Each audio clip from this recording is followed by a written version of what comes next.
Bienvenidos a Eureka Podcast. Yo soy Carlos Gutiérrez y me encanta conversar con personas llenas de inspiración, estrategia y liderazgo. Acompáñame a descubrir y comprender sus soluciones prácticas y repentinas a problemas previamente incomprensibles. Hola, ¿qué tal? Bienvenidos a una emisión más de Eureka Podcast, episodio 99. Ya nos estamos acercando al tercer aniversario, que será el episodio número 100, y del cual, advierto, vamos a hacer una pequeña pausa después del episodio con la doctora Mariana Hernández, porque el tercer aniversario será hasta el mes de septiembre, entonces por ahí vamos a pausar después de este episodio 99. ¿Cómo estás, Mariana? Bienvenida a Eureka. Hola Carlos, muchas gracias por la bienvenida. ¿Todo bien por acá?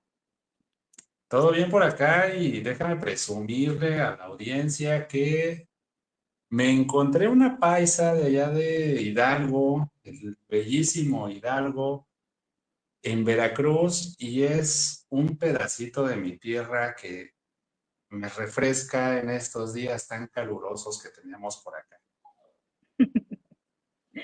Es correcto, Carlos. Venimos a encontrarnos, ¿no? Hace unos días platicábamos de, seguramente coincidimos incluso en la universidad, ¿no? Y casualidades de la vida, que venimos a toparnos en el bello puerto de Veracruz. Y haciendo un poco el comercial, y me van a disculpar la marca que nos respalda en este momento, que portamos dignamente con los colores en la piel. En este momento, me van a disculpar, nosotros venimos de la Universidad Autónoma del Estado de Hidalgo, nuestra alma mater que nos formó y que precisamente por ahí estábamos platicando, justo Mariana y yo, acerca de las personas en común, y hablemos no de los procesos, no de los modelos, no de la calidad educativa, sino tal vez de las personas, nuestros formadores. ¿Tú cómo recuerdas, Mariana, tu formación académica universitaria? Fíjate que fue todo un proceso de descubrimiento. Lo platicábamos en aquel momento, fuimos de las primeras generaciones en egresar en psicología.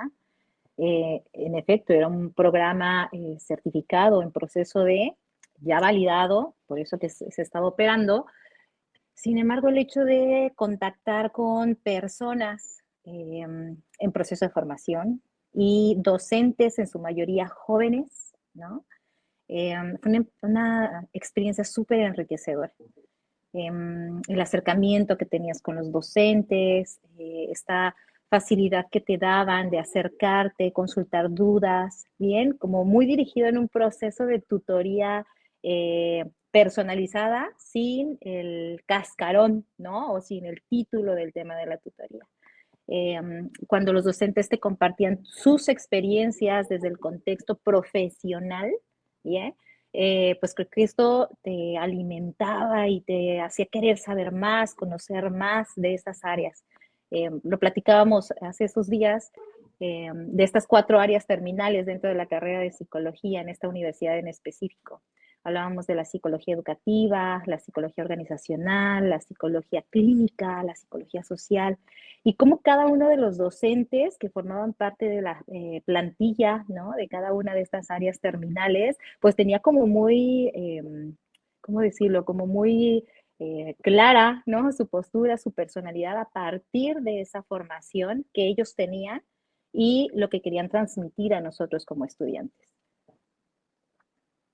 Algo muy importante que estás mencionando y que vuelvo a subrayar es el acercamiento y la calidez humana con la que fuimos formados.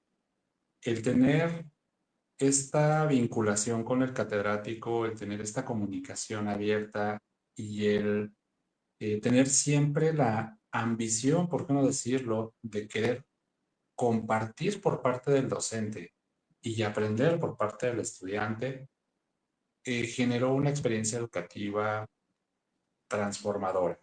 Eh, en efecto, este tipo de pautas, ¿no? Se van convirtiendo en nuestro quehacer cotidiano.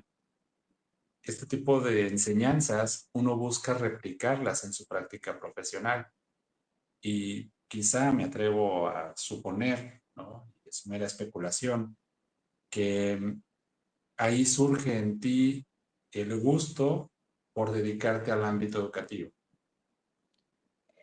Fíjate, Carlos, que es un tema, bueno, ha sido un tema que ha generado reflexión en mí en algún momento de la vida y me parece que, no me parece, estoy convencida que en el momento en que yo identifiqué que quería dedicarme al ambiente educativo fue mucho antes. Antes lo veía así, ¿no? Es que todos hacemos lo mismo. Te voy a compartir una experiencia. Cuando era pequeña, recuerdo en casa de mis papás, agarraba todos mis peluches, mis ositos, elefantitos, todos los peluches y los sentaba en la sala. Y entonces yo jugaba a que yo era la maestra y les enseñaba a mis peluches algo. ¿Qué les enseñaba? No lo sé, pero yo platicaba con ellos, estaba conviviendo con ellos, ¿no?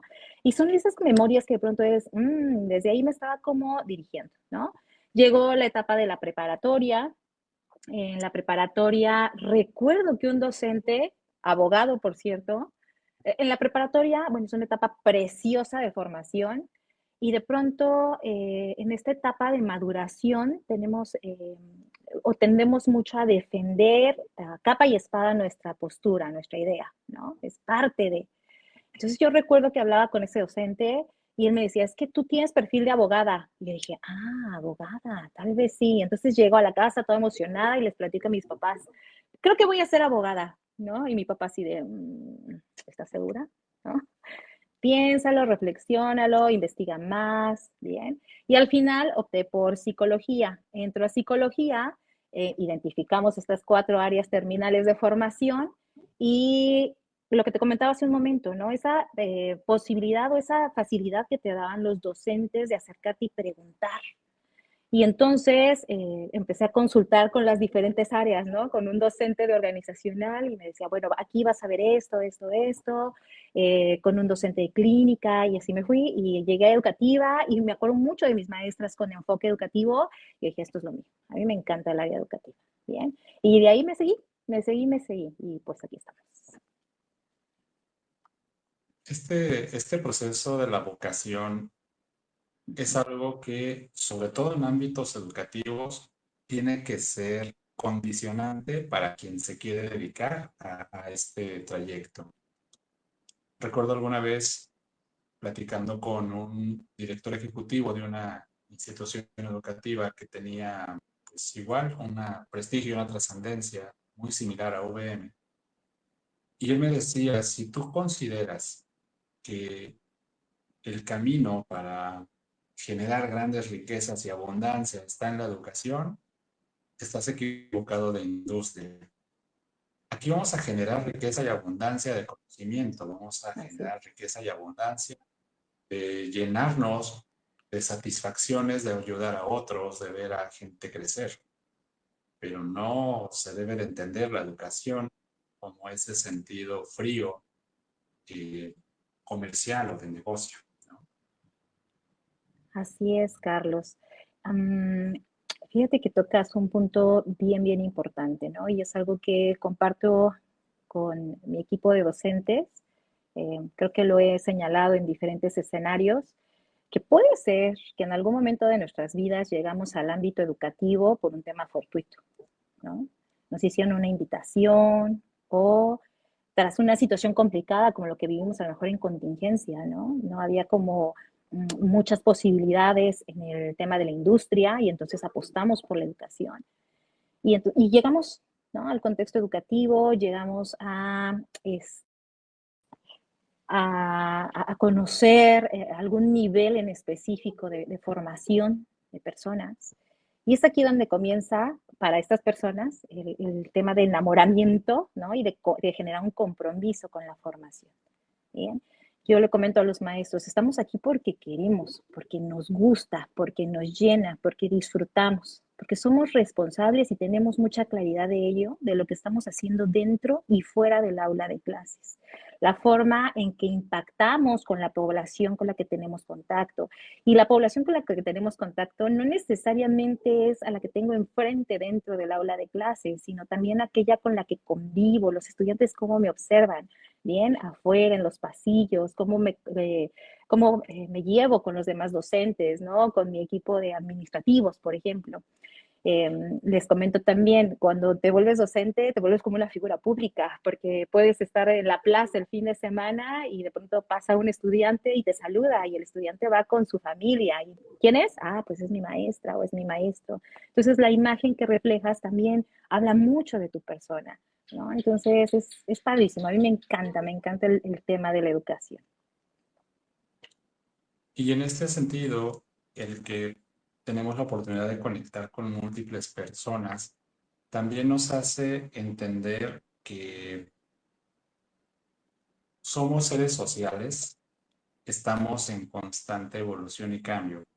Y sobre todo, por ejemplo, en el nivel en el que tú te encuentras, lo más descartable de todo es esa energía, ese poder que te transmiten los chicos, ¿no? Estos muchachos que están a un paso de volar hacia su nivel superior, en algunos casos tal vez ya dedicarse a un oficio o dar continuidad al negocio familiar, no sabemos cuál es el destino de ellos. Eh, Tienen muchos sueños, tienen muchas ganas y al menos, no sé si corresponde contigo esta aseveración, conmigo lo fue, uno de los más maravillosas etapas en mi vida fue la adolescencia y mi etapa de preparatoria. Coincido, Carlos. Es una etapa, te lo comentaba hace un momento, maravillosa. Estaban en este proceso de mm, aprender a identificar límites, ¿no? Hasta dónde pueden llegar a ser capaces o podemos llegar a ser capaces de hacer las cosas, ¿no? Algo que identifico mucho con la población de preparatoria, de bachillerato, es que ellos están en esta transición de soy adulto o estoy a punto de ser un adulto. Entonces, tengo la capacidad o debo de generar la capacidad de resolver las problemáticas que se me presentan. A veces no identifican como la ruta adecuada, pero tampoco levantan la mano, ¿no? Ellos empiezan a rascar y entonces preguntan al mejor amigo, a la mejor amiga, al novio, a la novia, que a lo mejor se encuentren en una situación similar, ¿bien? Y ya cuando de plano les digo, no, ya tenemos el agua aquí en el cuello, es cuando levantan la mano y necesito apoyo. Entonces, siempre en contextos, por ejemplo, de cursos inductivos, en visitas, en aulas de clases, se hace mucho énfasis en las puertas de todas las oficinas están abiertas para ustedes. Si tienen alguna duda, algún comentario, acérquense. Podemos resolver las situaciones antes de que se desborden, pero es parte de su proceso de maduración y de aprender, ¿no? También para mí la preparatoria fue una época preciosa, yo creo que de mis épocas favoritas de formación. Bueno, es que puedo recordar muchos en diferentes niveles, pero aquí viví aventuras maravillosas y aún mantengo contacto con amigos muy cercanos de preparatoria que ahora trabajan, ¿no? Tienen a sus familias, tienen a sus hijos, digo, originarios todos de Pachuca Hidalgo y ya hay gente que está en Guadalajara, que está en Canadá, ya estamos todos repartidos, ¿no? Pero es un gusto siempre tener contacto de ellos, noticias y para ello genial las redes sociales, ¿no? Que nos han servido para acercarnos independientemente de las circunstancias y de la distancia. Este tipo de relaciones que se construyen en la adolescencia, por ejemplo, por aquí mandaba saludos un amigo Eddie Gutiérrez, que es igual Garza, compañero de generación de un servidor. Juntos tenemos un proyecto que se llama La Posibilidad, que es un espacio de encuentro para hermanos Garza. Y por cierto, te vamos a invitar próximamente a La Posibilidad, ya será en otro momento. Gracias, Carlos. Eh, Edgar y yo últimamente estamos mucho con la frase de decir, ya éramos lo que somos, pero aún no lo sabíamos. Hay muchas decisiones que se tomaron en esa juventud temprana, en esa adolescencia, muchas relaciones e incluso más allá de la amistad que se formaron en esa adolescencia y que tú les ves la carita a los niños, y perdón por decirles niños, pero todavía están como en esa parte, ¿no? En esa transición y ya sabes lo que van a hacer de adultos. Justo acabas tener tu proceso de graduación, ¿no? Tu ceremonia de graduación. Y no sé si seas consciente o no, espero que sí. Al momento en el que pasa el chico a recibir sus documentos, saluda, cómo te mira a los ojos, cómo camina, cómo se acerca con familiaridad. Desde ese momento tú ya estás viendo qué va a pasar con él en 20 años. Fíjate que es una experiencia genial, sí, ves algunos perfiles de estudiantes y como lo que me pasó a mí en la preparatoria, ¿no? Ah, tiene perfil como de psicólogo, tiene perfil de tal, de tal, de tal, pero ahí sí me ahorro el comentario, no me gusta influir, no me gustaría que pasara como el mismo proceso que yo viví en ese momento. Eh, sí, identificas aquellos estudiantes, y te das cuenta, ¿no? Incluso desde que llegan en primer semestre, esta capacidad que tienen de interactuar, ¿no? Con otras personas, rasgos de liderazgo, rasgos de comunicación efectiva, y son estudiantes que de una u otra forma, no solo en el contexto académico, pero los vamos encaminando. ¿En qué sentido? Son estudiantes que, tienen una facilidad de palabra buenísima, entonces lo invitas como maestro de ceremonias en un homenaje cívico, ¿bien? Y ves cómo lleva el tema, el evento, y dices, no, no te equivocas, ¿no? Por ahí va el tema. Estudiantes que son más sensibles, ¿bien? Estudiantes que tienen un mayor compromiso social, por ejemplo, y son estudiantes que invitas, bueno, no yo, los mismos maestros, el cuerpo docente, a participar en proyectos de impacto social, ¿no? Por ejemplo, en el colegio hacemos recolección de juguetes y nos vamos a comunidades con necesidades, ¿no? Específicas y repartimos juguetes y va un grupo muy reducido de estudiantes que, reitero, tienen como estas características, esta sensibilidad y sabemos que lo van a disfrutar mucho, ¿no? Entonces sí, por supuesto, te das cuenta de ello. Y que en cierta manera también muchos traen aspiraciones ya programadas. Mira, por ejemplo, eh, yo recuerdo a un chico, hoy en día es oficial de la Marina, si no me equivoco, pero en aquellos años, cuando usaba su preparatoria, el muchacho tenía esta dualidad entre ser formal, tener un excelente promedio y ser un alumno muy destacado, y por el otro lado era un tremendo organizador de escándalos y se daba muy bien el liderazgo, ¿no? Entonces, palabras más, palabras menos, alguna vez el área de prefectura le dijo, yo voy a accionar uno de estos extintores. Y era como la parte de, pues vamos a cuidarlo de que no lo haga porque no es correcto que estén jugando con los extintores. Sucedió un incidente en el laboratorio, precisamente el incidente tuvo que ver con fuego. Y el primero que corrió con el extintor en la mano fue este chico y dijo, ¿ya vieron cómo se iba yo a usar un día uno de estos? Vamos, ¿por qué narro esta anécdota? Porque es una etapa maravillosa de la vida de los chicos que si la llevamos con una buena guía, justo como estás diciendo, entender sus necesidades, escucharlos, guiarlos hacia cosas proactivas, vas a eh, encauzarlos hacia un futuro mejor. Y fíjate, Carlos, que en este punto en específico, ¿no? Tú dices, encaminarlos en situaciones proactivas o en acciones proactivas, mucho, mucho tiene que ver la figura del docente.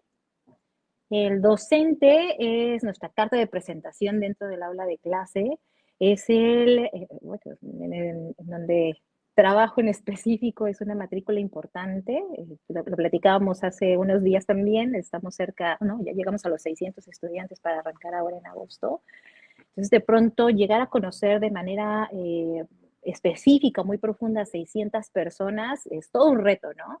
Y ahí es donde entra la figura del docente. Entonces, el docente, que también tiene un abordaje importante, porque hay docentes que trabajan con 90, 120 estudiantes, ¿no? Pero aprenden a conocerlos, aprenden a conocer a los más traviesos, a los líderes, a los más, a lo mejor introvertidos, ¿bien? Y son los mismos docentes los que van encauzando. Bien, los maestros, por ejemplo, tienen proyectos, se me ocurre de pronto, ¿no? La feria de área o la feria de formación para el trabajo. Y el docente tiene que armar a su equipo de trabajo dentro de, o identificarlo dentro de los estudiantes y sabe que estudiante es sumamente creativo y le va a ayudar con el tema de la decoración, por ejemplo. Sabe que estudiante es sumamente hábil en tema de comunicación y es el que le va a ayudar con la presentación de los proyectos. Sabe que estudiante tiene, no sé, cualidades para elaborar proyectos y entonces va a ser el que va a presentar, va a mostrar su proyecto, ¿no? Entonces, es esa parte fina que hace el docente dentro del aula de clases. Y quiero aquí, pues, retomar un punto. El docente no solo impacta o no solo transmite o no solo construye desde un contexto académico, sino desde un enfoque holístico. Y si a esto le sumamos, ¿no?, la nueva estructura de la nueva escuela mexicana, que tiene ya un enfoque muy, muy fuerte con relación a la formación integral, que bueno, ya es algo que veníamos sumando, ¿no?, desde modelos anteriores, pero ahora el docente es capaz, ¿no?, de identificar situaciones quizá de riesgo y ya no asume una postura maternalista o paternalista, sino más bien sabe que tiene que enfocar o canalizar o derivar esa situación con un coordinador, con un orientador dentro de la institución para que se haga un abordaje correcto de la situación. Claro, y antes de continuar, este punto es sumamente interesante. Quiero aprovechar para mandar los saludos porque se me están acumulando. Por aquí está presente Lu Reyes, con algunos aplausos. Gracias, Lu. Gracias, Wendy. Araceli Hernández me dice, felicidades, doctora, eres la mejor. Ay, es mi hermana hermosa. Y Lupita también, muchas gracias por acompañarnos. Gema, interesante el tema. Mi madre, mamá, muchas gracias. Wendy Sosa Flores, ¿qué información tan importante está compartiendo la doctora Mariana? Ay, amiga hermosa, gracias. Gracias por acompañarnos. Lu Reyes, psicóloga, es usted un gran ejemplo para nuestras nuevas generaciones. Felicidades. Ay, cuánto papacho, me encanta, muchas gracias. Y Gema, nuevamente muchas felicidades, doctora, muy interesante el tema. Este, este ¿Aló? asunto, este asunto eh, de la detección oportuna de necesidades educativas especiales, este asunto de la cultura de no violencia, de entender que hay diversidad y neurodiversidad hoy en día en las aulas, pues también nos reta y nos abre el panorama para comprender que la sociedad cambió y nosotros tenemos que cambiar con la sociedad porque la sociedad de nueva generación está en nuestras manos. El futuro de México, en definitiva, se construye a través de las aulas y que el docente tenga esta habilidad de liderazgo ya más allá del contenido de su tema, que obviamente tiene que ser experto en la materia. Estas habilidades de liderazgo, esta sensibilidad para poder entender los tiempos y el temperamento del grupo, estas habilidades para captar el talento y potencializar aquellas áreas clave de los estudiantes, eh, sin duda parten desde la figura central, en este caso quien ejerce el, el ejercicio de liderazgo que recae directamente en ti y que me hace pensar un poco acerca de las tablas que tienes respecto de la capacitación del personal, respecto de el área formativa del docente. Capacitación docente, Carlos. Mira, te platico rapidísimo. Cuando yo egreso de la universidad, arranqué en una preparatoria, pero una preparatoria que estaba como a, no sé, 40 minutos de la casa de mis papás, que es donde yo vivía en ese momento, y arranqué en un periodo de vacaciones, ¿no? Entonces, estaba yo muy emocionada porque era mi primer trabajo formal. Antes ya había hecho el servicio, las prácticas. Eh, y de pronto llegar a este contexto ya de trabajo real, pero sí se me complicaba mucho el tema de los traslados, ¿no? Que yo no manejaba, tenía que trasladarme en autobús, ¿no? Todos los días, entonces era un reto. Y de pronto sale otra propuesta, mucho más cercana a casa, y en educación básica. Y tomo esa opción y continúo con el tema de educación básica, pero a la par era un proyecto en secundaria que iba arrancando, ¿no? Me tocó hacer todo el proceso de obtención de la clave del centro de trabajo, ¿no? Para que pudiéramos operar. Ya teníamos el ciclo encima, ya estábamos trabajando, pero estábamos en proceso de tener este registro. Y la parte, fue ahí cuando empecé como a conocer el tema de la capacitación docente, ¿no? Teníamos que abordar a los maestros, eh, hablarles del modelo que operaba la institución, de qué es lo que nos pedía la autoridad educativa, y ahí empecé a descubrir, digo, de ahí cambié a universidad, era un proyecto nuevo también, una universidad politécnica ahí en el estado de Hidalgo. Me tocó participar mucho en temas de diseño instruccional, por ejemplo, en temas de tutoría, bien capacitación docente, y es donde empecé a agarrar así como el caminito. Dije, esto me encanta, la capacitación docente es genial. Y ahora, bueno, trabajamos en Universidad del Valle de México y parte de las actividades que tenemos todos, ¿no? Que pertenecemos a este gran equipo de trabajo, es generar recursos humanos que nos permitan pues tener más, atraer más estudiantes, ¿no? Más candidatos. Y de pronto el equipo de admisiones hace contacto con otras escuelas y es, ¿qué necesitan? ¿Qué tipo de capacitación? ¿No? Pues capacitación con los docentes. Y es, Mariana, tenemos una capacitación docente sobre, por ejemplo, el uso de tecnologías aplicadas dentro del aula. Y yo, padrísimo, vámonos. Y este acercamiento con los docentes, escuchar sus vivencias dentro del aula de clases, bien, la forma y la capacidad que tienen para resolverlas, la comunicación que tienen entre ellos, bien, los recursos, ¿no? Que han ido generando en el día a día. Y de pronto llegas con una propuesta de lo que estás haciendo está padrísimo, está genial, y qué te parece si le sumas esto más. Y a lo mejor esto te va a permitir mejorar la obtención de resultados, ¿no? Analizar los resultados o calificar con mayor eficiencia, ¿bien? O hacer más dinámicas tus clases. Entonces, esta capacidad, esta posibilidad de sumar en relación a los que ya somos formadores, me encanta, ¿no? Es algo padrísimo porque estamos en este proceso constante de yo aprendo, ¿no? Me comparten esas experiencias, aprendo de ello y de igual forma intento sumar con cosas que identifico que pueden sumar en el proceso. Y que todo el tiempo estamos aprendiendo y enseñando.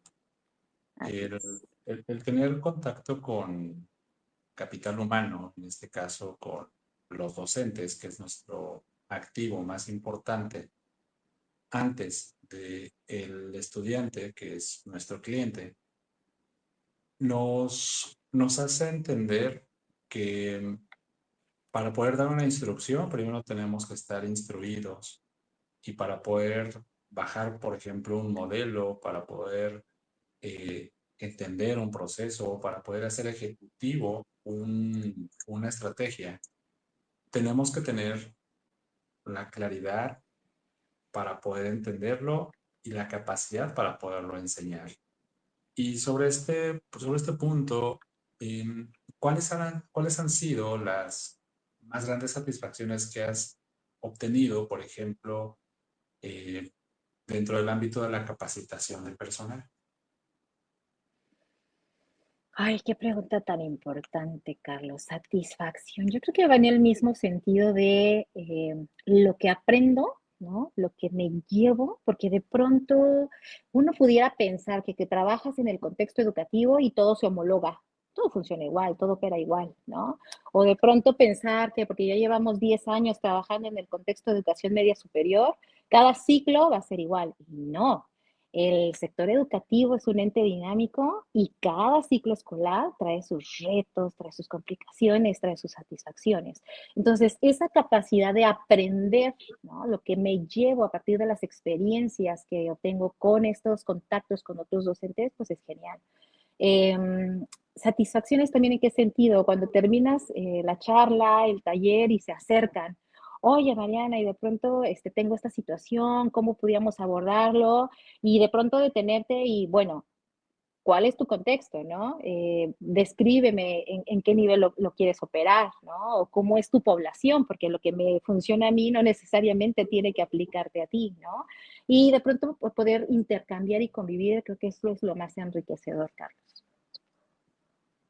El poder entender que aprendemos juntos, el poder Así es. entender que no estamos solos y que podemos hacer comunidad, porque en este compartir buenas prácticas, cuando uno es instructor de algún taller, también es aprendiz y a veces, eh, justo como mencionas, ¿no? Existe la comunión entre la vivencia que están teniendo el equipo de quien somos facilitadores versus la experiencia que nosotros tenemos, aunque no hayamos tenido esa vivencia, pero sí conocemos el cómo se puede resolver o de qué manera podemos accionar.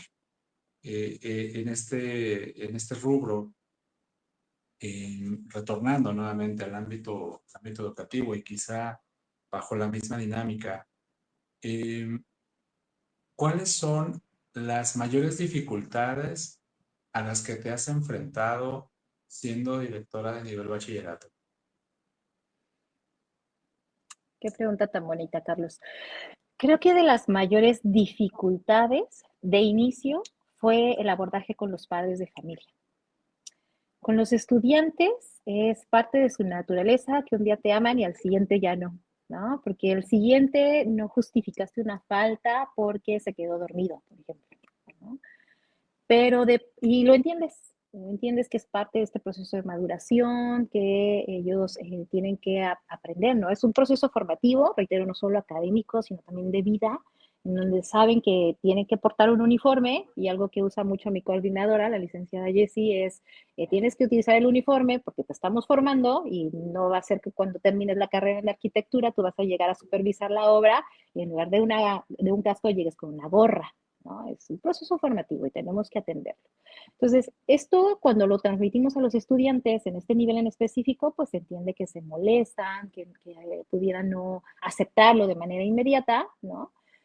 Pero lo complicado para mí al inicio fue el trabajo con los papás. De pronto hacerle entender al papá que no es un capricho de Mariana que tenga que portar el uniforme, ¿no? Compartirle que es un proceso formativo. Y de pronto parecía que con los papás entramos en un tema de, ah, sí, pero yo soy el papá y yo sé. Así es, sí, señor, y lo respeto mucho, pero esa es la forma en que opera nuestra institución.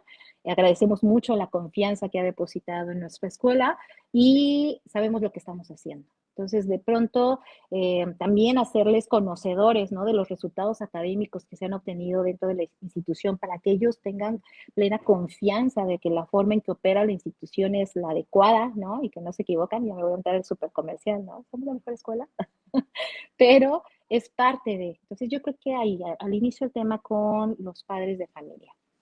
Eh, con los docentes, de pronto, abrir estos canales de comunicación, porque trabajamos mucho a partir de academias, de cuerpos colegiados, y de pronto puede ser que una persona no se lleve tan bien con otra. Entonces, darles como esta claridad de que el trabajo que hacemos en la academia, el trabajo colegiado, va más allá de si me cae bien o me cae mal la persona, sino que debemos de plantearnos o situarnos desde el punto de lo que quiero compartir y lo que quiero formar o construir con mi población, con mi grupo de estudiantes. Y que esto se va a enriquecer gracias, y lo dijiste tú hace un momento, a las buenas prácticas que estamos haciendo todos dentro del aula de clases y que tenemos esa oportunidad de compartirlas para retroalimentarnos y crecer dentro de nuestra práctica docente. Pero pues también es rico, se aprende.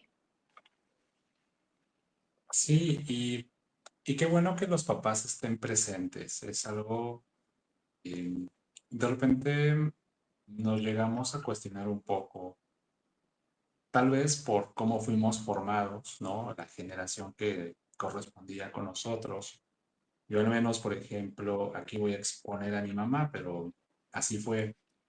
A mí desde la secundaria me dejaron hacer mis trámites solos y de ahí mi mamá no volvió a poner un pie en la universidad. Bueno, hasta que me entregaron mi título de la universidad. Ahí fue cuando me acompañó, pero hablamos desde la secundaria. Hasta que recibí mi título de la universidad, ella volvió a poner un pie en la escuela. Em, Hoy en día no sabría qué tan bueno o malo fue. Tal vez mi promedio hubiera sido mejor, pero sí veo mucha participación del padre de familia en el proceso formativo de su hijo. Y eso es bueno. El padre de familia nos marca un estándar, nos revela cuáles son las aspiraciones que como padre de familia tiene respecto de la inversión que está haciendo en su proyecto más importante, que es su hijo Así es. o hija. Y al marcarnos esta pauta, al decirnos qué necesita, naturalmente con las bondades del modelo, vamos buscando hacer ese match y vamos buscando que haya esa conexión entre lo que otorgamos como servicio en relación al cumplimiento de promesas, que además incluso está dentro de la misma filosofía institucional. Así es, Carlos. Nosotros identificamos, de nosotros hablo, no porque yo tenga acá más personas, ¿no? Bueno, sí, el equipo de trabajo. Entonces, cuando me refiero a nosotros, hago referencia a eso, al equipo de trabajo, los coordinadores, el orientador, el equipo de control escolar, ¿no? La coordinadora de idiomas. Cuando tenemos este acercamiento con los padres de familia, eh, tenemos diferentes tipos de acercamientos, ¿no? El acercamiento en donde llega el padre de familia a buscarte por una situación específica, ¿no? Y busca resolver, como bien refieres, identificas que es una familia cercana, donde hay mucha comunicación, ¿no? Donde están pendientes de la formación de sus hijos, donde identifican necesidades, ¿no? Hay mucha claridad, hay mucho apoyo, hay mucho respaldo con sus hijos. Y también está la otra parte, ¿no? El acercamiento que hay porque tienes que mandar a llamar al padre de familia para hacerlo partícipe en el proceso, ¿no? Lo hacemos a lo mejor en momentos diferentes de formación del ciclo escolar, al terminar algún parcial, ¿no? O porque estamos identificando que hay muchas faltas por parte del estudiante, o el docente ya te reportó que Mariana no ha entregado tantas evidencias, ¿no? De tanto porcentaje. Entonces ahí es donde hacemos invitación. Y aquí también identificamos en este tipo de acercamiento a otro grupo de padres de familia, aquellos que ante esta primera llamada se acercan, ¿no? Hay una preocupación genuina con relación a lo que está sucediendo y con mucho en la postura de qué podemos hacer para mejorar, ¿no? Porque estamos en un muy buen momento.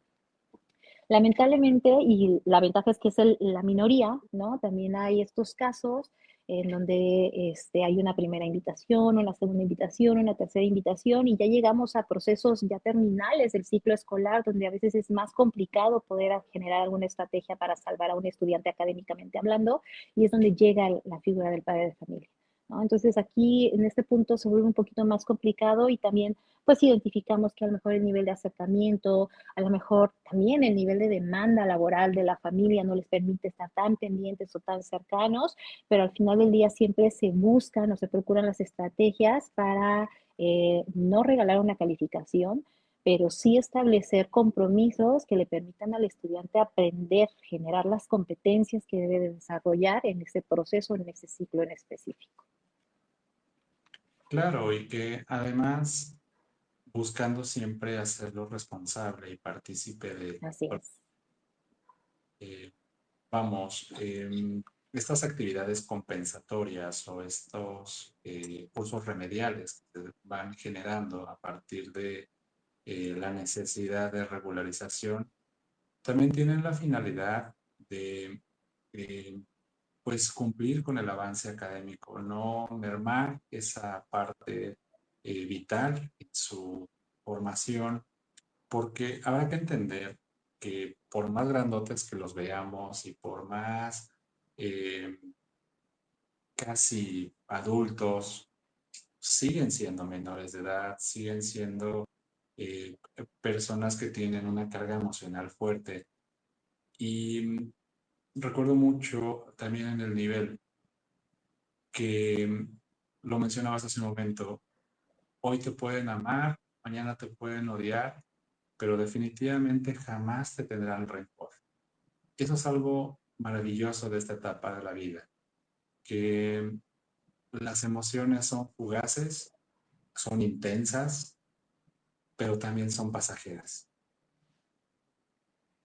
Así es, Carlos.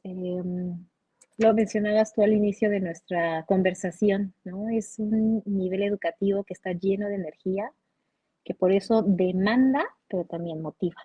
Bien, vemos a los grupos colegiados, a los docentes. La verdad es que yo estoy encantada con la plantilla docente que tenemos actualmente en el colegio, que son docentes sumamente proactivos, son docentes que suman, son docentes que también puesta la camiseta, más allá de con la institución, con la labor que están haciendo en el aula de clases. Bien, esta capacidad que tienen de identificar, lo hablábamos hace un momento, las necesidades, las emociones de la población y adecuar las estrategias que van a implementar a esa situación en específico, ¿no?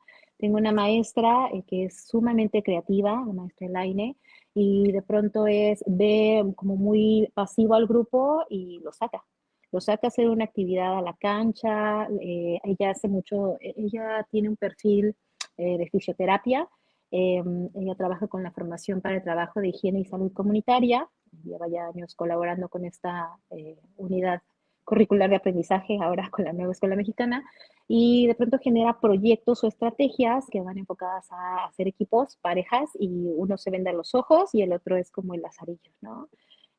Otra dinámica de los chicos se meten un globo en la barriga, entre la playera y la barriga, y simulan un embarazo y tienen que cuidar a ese globito, ¿no?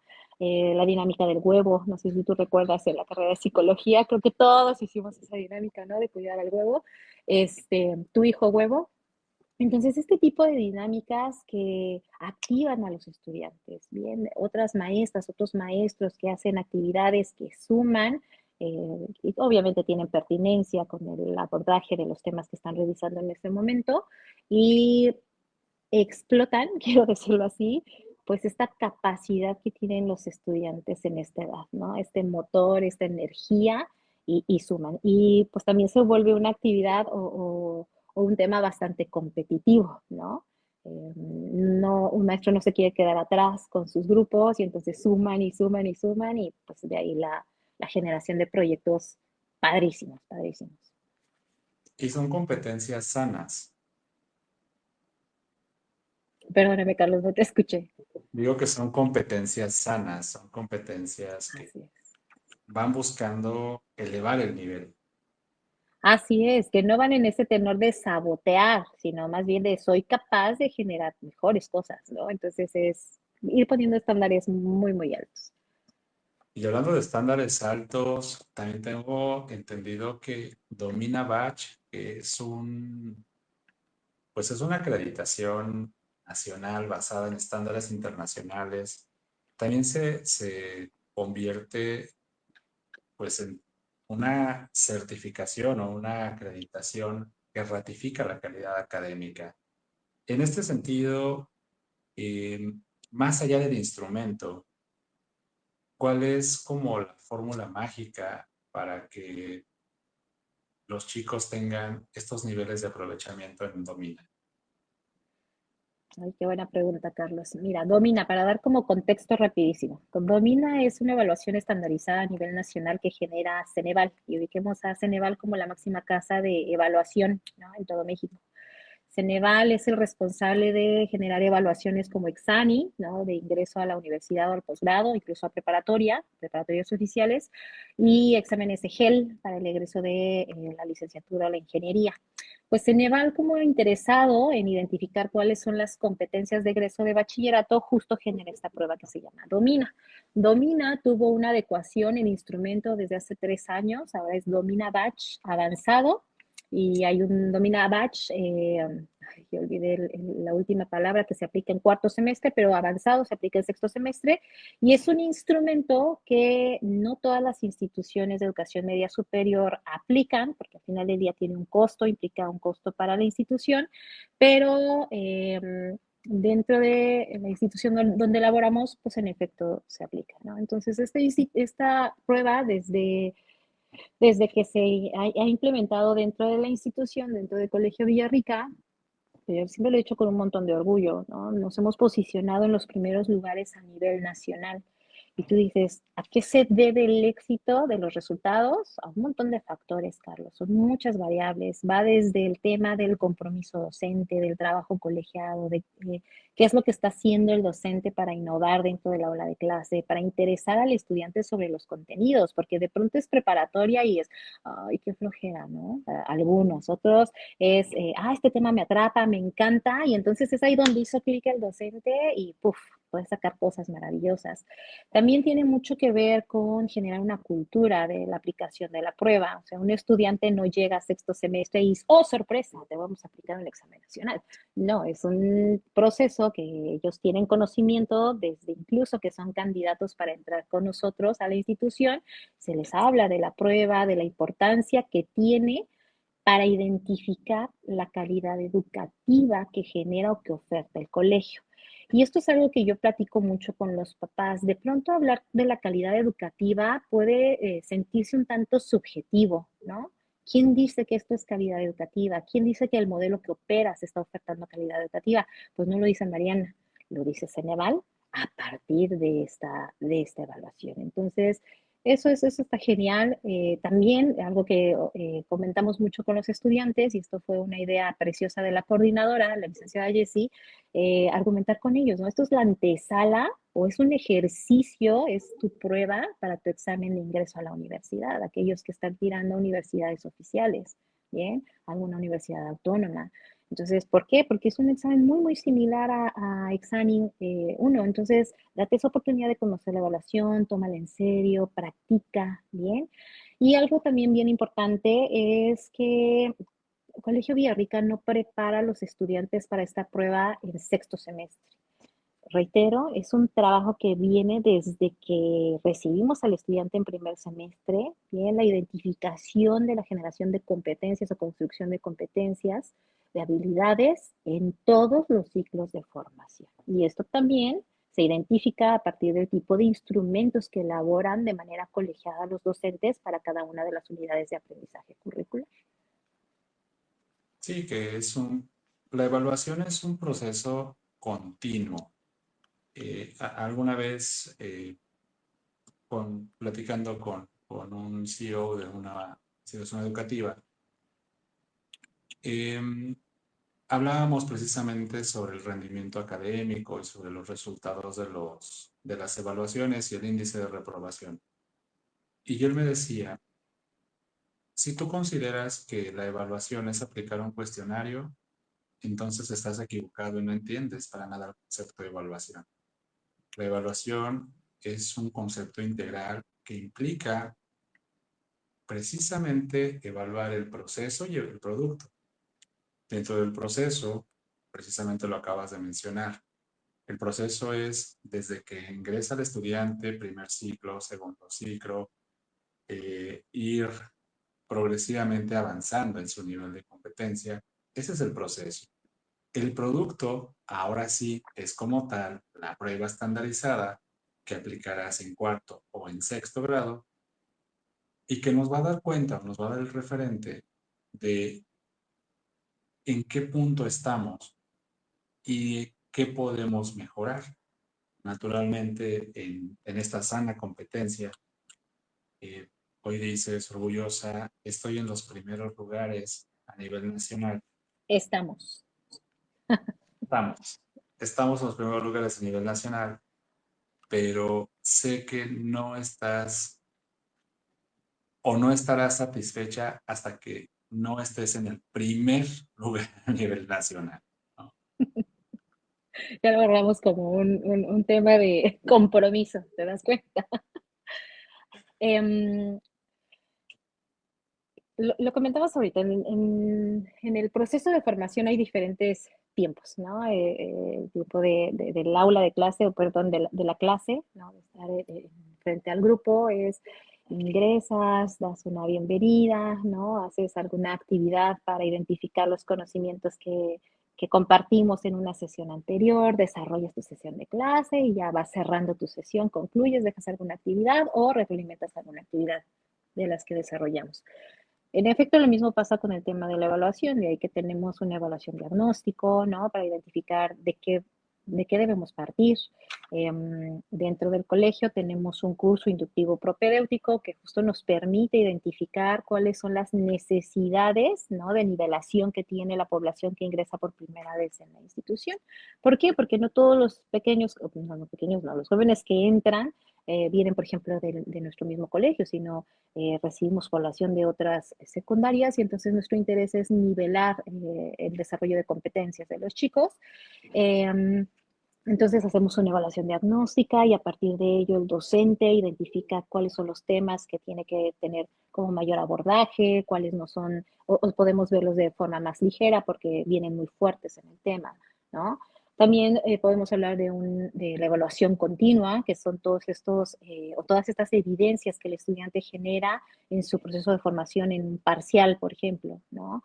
Algún proyecto, alguna actividad en equipo, ¿no? Alguna exposición, las actividades que estamos desarrollando en el libro, en la plataforma, en nuestra libreta, bien, todo lo que me permite desarrollar el conocimiento del tema específico que estoy viendo, ¿no? Y pues concluir con una evaluación final, que también parte de lo noble del modelo es que pues actualmente, a lo mejor comparado con nuestras épocas de formación, Carlos, que ya no necesariamente tiene que ser una evaluación escrita que tenga una ponderación altísima de un 60 a un 80%, ¿no? Estamos hablando de un examen escrito generado por academia que puede valer, bueno, más bien que para nosotros equivale al 40% de la evaluación, pero no necesariamente tiene que ser una evaluación escrita, puede ser un proyecto, bien, si así lo define el grupo colegiado, es vamos a generar un proyecto, establecen la rúbrica de evaluación de este proyecto, se deja claro desde el inicio, ¿no? Desde esta primera semana de clases del semestre, que este parcial se va a hablar con un proyecto, que esas son las características del proyecto y que se va a construir a lo largo del primer parcial. Tampoco es un proyecto que vamos a generar en la última semana antes de aplicar el periodo de evaluación, ¿no? Entonces, estos tiempos de evaluación como bien refieres, pues nos llevan de la mano, nos permiten construir y dar garantía de que en efecto se están generando los conocimientos que esperamos, ¿no? Las habilidades, las competencias en cada uno de nuestros estudiantes. Y que además va ligado 100% a la planeación. No improvisas, no es de llegué y a ver qué se me ocurre y que vimos la clase pasada, ¿no? Recuérdenme, ¿no? ¿Qué vimos la clase anterior? Sí, no. Además, reitero, la población en esta etapa en específica está súper alerta, súper pendiente, está evaluando de manera continua al docente, ¿no? A la figura que tiene enfrente, ¿bien? La evalúa en el sentido de está comprometida o está comprometido con lo que está haciendo con nosotros, ¿no? Parte del modelo educativo va mucho en el tenor de pues cuestionar qué es lo que estamos aprendiendo, cuáles son tus fuentes, maestro, quién lo dice, o están revisando un libro de texto y de pronto al equipo editorial se le fue ahí un tema, ¿no? Oiga, el profe, el libro está mal, ¿bien? Entonces, esta capacidad y esta posibilidad que tienen de argumentar, ¿no? De ser críticos con su proceso de formación, pues está genial, genial, genial dentro de este nivel educativo. Totalmente de acuerdo contigo y me permito por aquí hacer un par de comentarios que ya se acumularon. Gema dice, felicidades por tan interesante discurso de ambos personajes, su gran preparación y facilidad en sus temas, que si los alumnos están escuchando el tema, esto les motiva muchísimo y les ayuda para impulsarlos día con día. Gracias. Wendy Sosa, doctora, ¿se aplica alguna evaluación de orientación educativa para saber los intereses de los estudiantes y poder elegir su carrera universitaria? Sí, preparatoria es o el nivel idóneo para la aplicación de este test de orientación vocacional. Dentro del colegio contamos con un instrumento institucional que se aplica justo en cuarto semestre. Está pensado en este ciclo de formación porque están a un semestre de elegir su área de formación propedéutica. Entonces, cuarto semestre está enlazado a la materia de recursos socioemocional, va muy de la mano con el orientador educativo de la institución, se aplica el test, llega de manera inmediata los resultados al correo institucional del estudiante, pero hacemos una feria de entrega de estos resultados en donde invitamos al padre de familia, invitamos al estudiante, hay psicólogos, bien, que nos apoyan con la interpretación de los resultados y también la facilidad que tenemos como institución, que tenemos el respaldo de Universidad del Valle de México, es que invitamos a directores de carrera, ¿no? De las diferentes verticales y entonces si hay una duda específica de, oh, yo estoy en duda porque me interesa escuela de la salud, pero no sé en específico qué carrera, ahí entran los directores de carrera y entonces, a ver, bueno, sí, pero ¿qué te interesa? ¿Te gusta esto, esto, esto? Mira, a partir de tus resultados y entonces empezamos a focalizar. Y eso está genial, ¿no? Entonces ya el estudiante sale con una visión más amplia y entonces puede tomar una decisión con relación al área de formación propedéutica, ¿no? Quinto, sexto semestre. Y también nos ha pasado, ¿no? Hay ocasiones en que la prueba que aplica el estudiante, y son casos muy reducidos, ¿no? Muy pocos, en donde la prueba, los resultados no son muy concisos. Entonces, invitamos a una psicóloga que también forma parte del equipo, ¿no? De la carrera de psicología en la universidad, para que aplique un instrumento más robusto, ¿no? Y a partir de los resultados de estos dos instrumentos y una entrevista, pues el estudiante tenga mayor claridad. Y esto es parte del valor agregado de la institución, es como que tengo un costo aparte para el padre de familia, ¿no? Es parte del quehacer y del compromiso que tenemos con la formación de los estudiantes. Creo que aquí queda muy establecido los momentos del ciclo de vida del estudiante, donde en un primer acercamiento buscamos nivelarlos si no pertenecen directamente al grupo Villarrica. En una etapa de desarrollo se van buscando las estrategias de evaluación para poder regular o medir su aprendizaje, determinar su nivel de competencia, la verificación de lo aprendido en dos momentos con estándares nacionales que además son la antesala si el estudiante quiere continuar con una formación en una institución pública o si el estudiante quiere permanecer con nosotros dentro del modelo educativo VM. Y al final, esta orientación de entender tu vocación, entender qué hace el profesionista que ya está inmerso en el ramo laboral y además yo agregaría un poco la experiencia que se vive de un día en la universidad, donde el estudiante convive en un escenario ya propiamente académico de universidad, en estos simuladores, en estos laboratorios, en estos espacios formativos para el gremio universitario y tienen este pequeño acercamiento para terminar de convencerse y saber si eso es lo que realmente quieren o quieren optar por una variante, ¿no? Así es, Carlos. Me parece que como institución es uno de los recursos más poderosos con los que contamos, porque no solo es el acercamiento del estudiante a esos escenarios universitarios, ¿bien? Tú hablas en específico de un día en tu carrera, pero también el hecho que el docente tenga claridad de que tiene a la mano escenarios especializados en donde puede llevar a la población de preparatoria a hacer una práctica, hacer un ejercicio, es sumamente enriquecedor en todos los sentidos, ¿no? Y la ventaja, reitero, que tenemos como institución es que no es algo que tengamos que buscar fuera. ¿Bien? No tengo que ir a generar convenios con otra institución, lo tenemos en casa. Y eso es lo padrísimo con los maestros, con las maestras, que en este tenor, pues de sumar, ¿no? De ser sumamente proactivos, buscan esos escenarios. Yo quiero ir a hospital simulado, ¿no? O yo quiero ir al laboratorio tal, este, al estudio de televisión, ¿bien? Y hacer una práctica. Y pues es tan enriquecedor para nuestra población de estudiantes, ¿no? Que vivan ya alguna práctica, ¿bien? Porque eso también les va dando un acercamiento a qué se viene con relación a su formación profesional.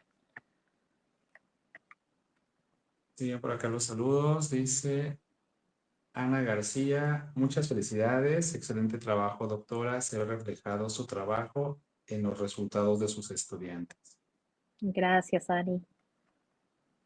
Y por aquí la maestra Sue Avendaño Lopeza. Hola, me gustaría preguntar, ¿qué opinan de la evaluación auténtica?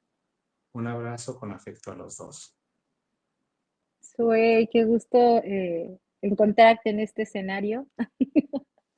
Sue es una maestra que ha colaborado con nosotros en el nivel, pero se ha especializado más en educación básica. Y yo la admiro mucho porque es una mujer sumamente activa, bien, a pesar de que ya no trabaja de manera directa con el nivel de bachillerato, la hemos invitado justo a dar algunos talleres encaminados a Domina y por su área de expertismo, ¿no? Ella hace actividades lúdicas. No sé si recuerdas, Carlos, que les compartí por ahí un video donde están aventando unas pelototas de yoga, bien, que va muy enfocado a liberar situaciones de tensión, de estrés frente a situaciones pues complicadas, ¿no? O frente a un reto que en este caso pudiera ser la evaluación de los chicos. Entonces, soy, reitero, yo la admiro mucho porque siempre levanta la mano, siempre está súper disponible para apoyarnos, para sumar. Es un excelente ser humano y un excelente profesional. Totalmente de acuerdo contigo y bueno, pues saludos y gracias por escuchar la transmisión, por seguirnos. Se nos ha pasado el tiempo muy rápido, Mariana, y básicamente solo nos resta hacerte la pregunta que cierra esta transmisión, que es, ¿cuál ha sido tu momento eureka? Mi momento eureka, Carlos. Me parece, porque aquí no tengo la certeza que para todos sea de manera igual, que en la vida tenemos diferentes momentos eureka, ¿no? A lo mejor en el momento en que yo te compartía, ¿no? Del docente que me dijo va a ser abogada y después en este proceso de descubrimiento identifico que lo mío va enfocado a la psicología y después a la psicología educativa, ¿no? Ahí pudo haber sido un momento eureka. Terminando la carrera de psicología, me voy a Querétaro a hacer un propedéutico para ingresar a una maestría en psicología clínica y ahí viví otro momento eureka y dije, no, lo mío no es lo clínico, lo mío es educativo y ahí voy de regreso a Pachuca, ¿no? A hacer la maestría. En el momento en que identifico, ¿no? Que uno de mis hobbies es leer, me encanta leer. Entonces dije, pues me tengo que aventar también a escribir, ¿no? Entonces empezaron a llegar invitaciones para generar textos académicos y me encantó también esa parte, ¿no? Pero creo que mi mayor momento eureka fue tras una situación bastante complicada, familiar, cuando mi padre enferma y después de un tiempo él fallece. Yo traía como esta mentalidad de, ¿y ahora qué va a pasar? ¿No? A pesar que yo ya era adulta, ¿no? Y ya trabajaba, y ya independiente, casada, con hijos, de pronto era siempre la figura del papá, de la protección, del refugio, que también lo tengo en casa con mi esposo, es un hombre maravilloso, que siempre está atrás apoyando, pero en específico la figura de papá, y entonces empezar como en este proceso de remembranza, ¿no? De sus mensajes, de sus consejos, y que de pronto empiezan a hacer un eco súper, súper real en la vida. Y algo que recuerdo mucho que él nos decía, a mi hermana, a mi madre y a mí, es que podemos hacer todo lo que nos propongamos. Y eso es una realidad. Tener como mucha claridad de hacia dónde vamos, qué queremos, ¿no? Y en ese sentido, enfocar nuestro compromiso, enfocar nuestras actividades para lograr esa meta en específico. Entonces, pues son muchos momentos, Carlos, muchos, muchos momentos. Eureka. Ujú. Y todos y cada uno de ellos son memorables, todos te van cambiando el rumbo, te van definiendo quién eres actualmente. Y tal vez no lo sabemos porque aún falta mucho por delante. Tal vez te estén dando vestigios de cuál es el siguiente paso que sigue después de esto. No lo sabemos aún y espero que se descubra pronto. Araceli Hernández menciona, excelente charla, súper amena y muy emocionante. Muchas felicidades. Gracias. Pues ha sido, precisamente como dice Araceli, una velada muy agradable. Eh, definitivamente transmites esta pasión por lo que haces, por eh, cada evento que ocurre en tu vida, tu entorno familiar, tu entorno personal. No hablamos de tus aficiones, me salté esa parte, ¿no? De la identidad de Batman, ¿no? La doble identidad que luego llegamos a tener. La identidad secreta. La identidad secreta. Quienes te conocen saben a qué me refiero y no va a ser menester de este cierre mencionarlo. Sin embargo, qué qué padre que te dejes fluir, qué padre que seas tú misma, qué padre que sigues en la ruta de aprendizaje, de desarrollo.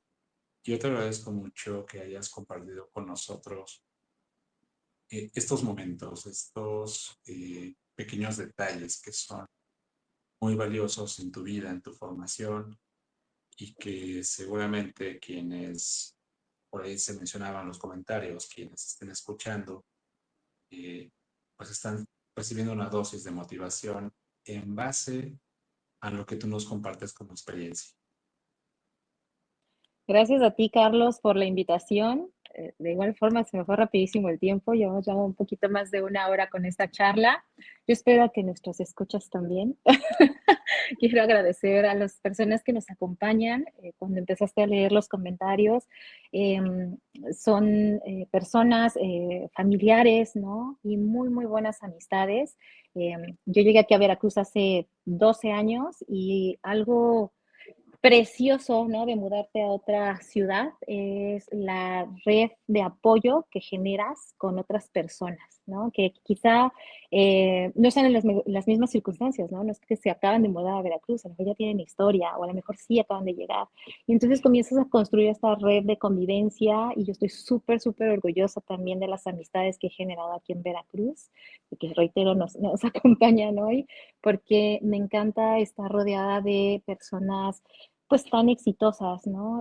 Tener amigas que son gerentes de banco, gerentes en el ámbito de hotelería, ¿no? Que son emprendedoras, ¿no? Que tienen también familias o esposos exitosos. Entonces eso también te permite aprender, crecer, construir, ¿bien?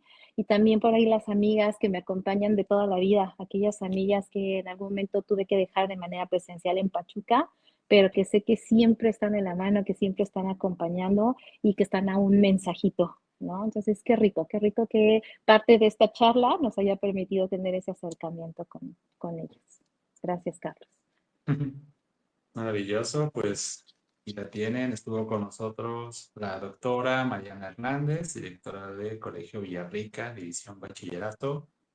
Este es el episodio 99 de Eureka Podcast y como lo dije al principio, es la antesala de lo que será el tercer aniversario. Haremos una pequeña pausa por lo que resta de agosto.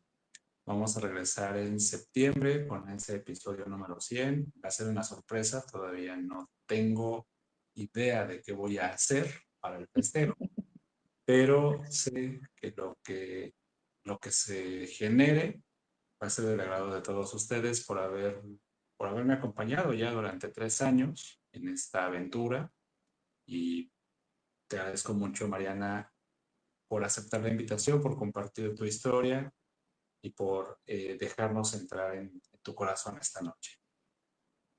Gracias a ti, Carlos. Muchísimas gracias. Hasta la próxima. Gracias por escuchar Eureka Podcast. Si te gustó el episodio, te quiero pedir una cosa.